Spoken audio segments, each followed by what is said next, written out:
Gentlemen, take it away. All right. Guys, I've already got Juliana Pena's pick in the holster. Love it. Do we go right now? I mean, we have one more show this week. Do we make the picks right now? Yeah, I'd say you run through them relatively quickly, no? Or what do you think? No. I meant the Parlay Pals picks. I say you do it. All right. Juliana Pena's pick will be the over 2.5 in Ricci and Godinez. Okay. Nice. And that takes us to the randomizer. Go ahead and fire that bad boy up. See what we got. And Frank, you'll actually be going first. Rick second, and I will be bringing up the rear this week. All right. Well, I think there's only one pick that interests me. Let's hear it, man. Tommy Aspinall. I love that. Look at that. Wow. Look at that. What is it? Multitasking right there. Also, shout out to the OG Brian Tucker in the control room. Got a shot on camera. There he is. Yeah, I don't think he knows. I thought that was Frank. He probably doesn't notice. There he is. The OG of MMA. Riding the bench back here with me. I love it. I mean, in the trenches. That might be his debut on the show. Yeah, it's good stuff. After all these years. 2009. Shout out MMA. I think he desperately wanted to avoid this moment, but I just saw it. I mean, I'm He sure just slacked. people are going to Get say the camera off of me. people are going to say that's Frank now. There's going to be a whole thing about that. It could be Frank. We don't know. Yeah, we don't know. We don't know. It's a good It point. could be Frank. Was it Frank on Sean O'Malley's Snap Story? It was not. I say no. No. All right. That sends us over to you there, Rick. Yeah, I'm going to stick with the money line. I'm going to take Jared Gordon, money line. Wow. Not a bad pick. That's a big one. Yeah. Jared Gordon, big fight. Mark Madsen. Any reasoning of confidence? You're oozing confidence with this one. Yeah. Oh, yeah. This is one of my all-time confidence picks. No, I just think Madsen's getting up there in years. Gordon does things that Madsen does better in the MMA capacity. If it was a wrestling match, it would be different. But as an MMA fighter, I think there's value on Jared Gordon here. I think he's much better at putting it all together, and on the feet should be Gordon's to have. So yeah, I just think it's half a fade on Madsen and half a confidence in Gordon, if I'm being honest. No love for my Denmark boys, huh? I mean, they've treated us so well. I like it though. Not Flash this time. Gordon. I like it. That brings us to me. I will go last here. We're already at plus 240, guys. I mean, we're trudging along. I'll head to the main event. Yuri Prochazka, Alex Pereira in studio on Monday. Yuri, a great guy. Have met him. Mm-hmm. Won't take a side in this one. I'll be taking the under 4.5. Think someone's going to get got here. Minus 450 on that. That brings us to plus 316. This feels like a good week to bounce back. Gotta love it. That's money. That is money. Cha-ching. That's what they say. That is certainly money. So Ricci Godinez over 2.5, Tom Aspinall, Jared Gordon, and under 4.5 in Yuri Prochazka, Alex Pereira. I love it. Love it. Also love seeing Cheeto Vera and Sean O'Malley face off today. You guys see that? Yeah. We will actually have that video momentarily. Oh, I love that. Okay. Yeah, we can play that after I do my picks. Okay. What else? Yes. I want Action please. Bronson like in all these Videos? Cheeto things. Yeah. I just want him to be like the hype man, the muscle, just like great. I was hoping for more of him in the interaction with O'Malley when he FaceTime. I just want more. I want action out there, like on this fight, being Cheeto's Action's got to muscle. walk Cheeto to the Yes. Oh, that'd be amazing. scale, the ceremonial Let's weigh-ins. do it. I love it. Gonna put in a And word. maybe Sean can get his own version of that, and then it Who can be would a his rivalry. be? I love What's that guy's name? it. No, we're not that guy. Do you know what I'm talking about? Yeah, I do. Not Okay, that guy. not that guy. All right, fine. No. All right. What else? Yeah, what else? UFC 295. I've got quite a few picks. I mean, we're going to have some fun this weekend. You know, it's just kind of a celebration, a coronation of the 100 units. If we go back down under it, it will be all right. I will kick off the evening with an old friend, a flyweight under. I mean, it's good to be back. You know, we're near that holiday season. We're near that Thanksgiving time. It's like you're back home. You're seeing old friends. You're seeing old family. That's how I feel with the flyweight under here. I mean, both these dudes, finishers. yes, both their last fights, they did go to a decision, but before that, they had never been to decisions. Van had never even seen a third round in his 8 previous fights, and Borjas had just once in his previous 9. So I think this one's going to be exciting early on in the card. Set the tone. If it doesn't win, I mean, we know where we're at. The tone is immediately set for the evening. And, yeah, let's get back in the win column for flyweight unders. Next up, Rick's man, Jared Gordon. I mean, he did all the explaining that I was going to do. I mean, he said it perfectly, so we can just keep rolling right along. Next up, our man, Slava Sadikov. I'm going to take this one under 2.5. I mean, if you watch the Slava fight, if it stays standing, he's probably going to knock his opponent out.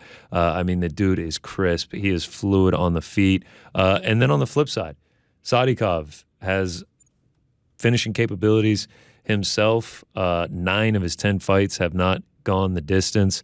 And when it comes to the wrestling itself, I mean, Sadikov, he's got 1 takedown in the UFC, and in that fight, he racked up 19 seconds of control time. I know Slava doesn't have the greatest takedown defense, but I don't know if Sadikov's just going to come in here and lay and pray. So I like this one to stay standing, and I think someone's going to get put out. And that leads us to our next pick, our man, Slava Claus by KO TKO, plus 250. Like I said, if it stays standing, you're more than likely going to get knocked out by this man. The striking is crisp. It is nice. So at this number, I like to take him by the KO. We keep it rolling. Lupi Godinez. I'm going back to the well. I mean, I've had some trust issues with Lupi in the past, but she just looked so impressive that last time out against Elise Reed, and now this time against Tabitha Ricci. We know Ricci is going to go to the wrestling, and Godinez is a wrestler herself. I think she's going to be able to negate that. And when it stays standing, I think she's going to have the pressure. I think she's going to be able to dictate this fight wherever it goes, and I think she's going to be able to win a decision. Next up, another flyweight fight. Steve Erceg. I like this matchup for him. He's going to be the bigger fighter by quite a few inches in this division. I think he's the more skilled fighter as well. And then Alessandro Costa is coming in on short notice. I think he has a lot of advantages in this one. And I think he gets it done. And Costa knocked out in 2 of his fights. I think this one's going to be a scrap. I think it's going to be a banger. And I think there's a chance that Erceg gets him out of there. So I'll take a little dart, a little flyer on Erceg by KO TKO in this one as well. Couple sprinkles on this card. Have a little fun. You know, it's UFC 295. We are in New York City. Let our hair down, as you said. And speaking of letting our hair down, I mean, who better to let our hair down than our man Diego Lopez? Oh, yeah. Is it the best hair in the UFC? Is it the worst hair in the UFC? I don't know where to rank it. I mean, it's the people love him. I mean, you want to talk about something that gets the people going? It's Diego Lopez. I mean, this is strictly just a vibe bet. Love Pat Sabatini. Great Philly man, but Diego Lopez, I'm just riding the vibes on this one. I think they will be high to kick off the main card. So that's that. Diego Lopez moneyline. Next up, Jessica Andrade, Mackenzie Dern.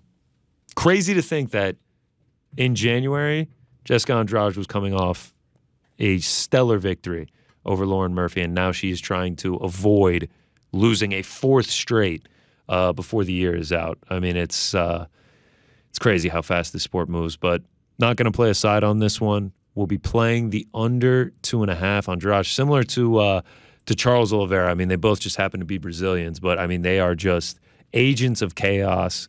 Andrade, the queen of chaos. I mean, 10 of her last 12 have gone under the 2.5, 8 of those ending in the first round. She pushes the pace, she pushes the chaos, and if this one hits the mat, I mean, we've seen her sub twice already this year. Who else is good at submissions? Mackenzie Dern. So I think there's multiple ways that this fight finishes. I think they're going to put on a show. I think it's going to be a fun one. So I will be taking the under 2.5.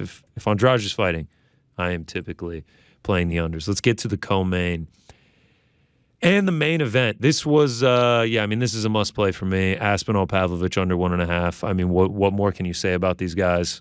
Aspinall, 16 fights, 16 finishes. 13 coming in the first round. Pavlovich on the other side, 19 fights, 16 finishes, 16 of those coming in the very first round. That's 35 combined fights for them.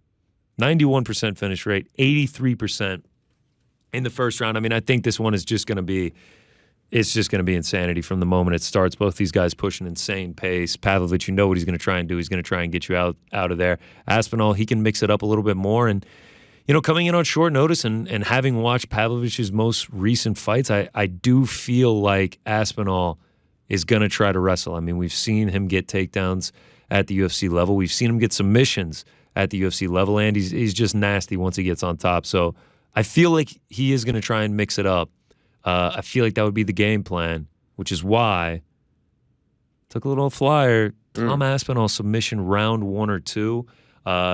Getting kind of fancy with the specific rounds, but the dude has never seen the third round before. I mean, he's not there for a long time. He's there for a good time. So kind of zigging when others are zagging on the submission. A lot of people think this one ends by KO. But yeah, I think if he gets it done, it's going to be done early. So at the plus 500, thought it was worth a little stab. And also be taking another stab on the main event. Sort of an alternate line here. Looking at the lines, you had Alex Pereira KO plus 100, Yuri Prochazka KO plus 200, despite 29 professional wins, 25 of them coming by way of knockout. Felt like a little bit of a disparity to me. And then I looked a little bit more. Yuri Prochazka never had a first-round finish in the UFC. I know it's a small sample size. Alex Pereira only had one. I feel like there's going to be some patience. I feel like there's going to be a bit of a feeling out process. I know everyone wants chaos from the start.